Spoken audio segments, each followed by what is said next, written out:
மச்சான் மறதி ஒரு தேசிய வியாதிங்கிறது கரெக்டா தானே இருக்குது. ஆமா மச்சான், ஒரு பிரச்சனை வந்தா அதை சரி பண்ணாம நம்ம அடுத்த பிரச்சனையை தேடி போயிடுறோம். அப்ப நீ சொல்றத பார்த்தா 152 மீட்டர்ல 3000 கோடி செலவுல உலகத்திலே பெரிய சிலையா வச்சிருக்காங்க. நம்ம பெட்ரோல் சிலையை பத்தியா பேசுற? இப்ப கூட நீ பாத்தீங்கன்னா கஜா சைக்ளோனுக்கு இளைஞர்கள் தானே போய் மக்களுக்கு தேவையான உதவிகள் எல்லாம் செஞ்சுக்கிட்டு இருக்காங்க. அப்ப நம்ம அப்பாரம் question mark, Subbarao question mark.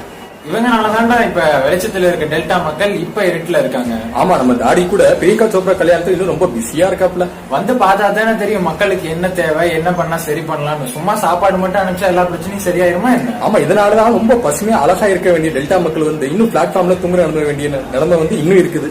ஆனா இவங்களுக்கு 3000 கோடி சாலையில பட்டேலுக்கும் 2500 கோடி சாலையில சிவாஜிக்கும் செலவு வச்சுக்கிட்டு இருக்காங்க. ராமாயணத்துல ராமன் செலவச்சா பரவாயில்ல, ஆனா படகுல கூட்டி போய் விட்ட குஹனுக்கு செலவு தேவையா?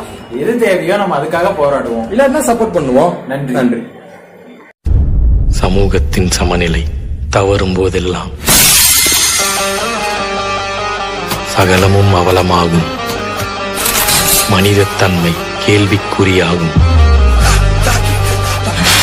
பொறுமை காத்தால் உடைமை பறிபோகும். உரிமை காக்க போராடுவதே கடமை.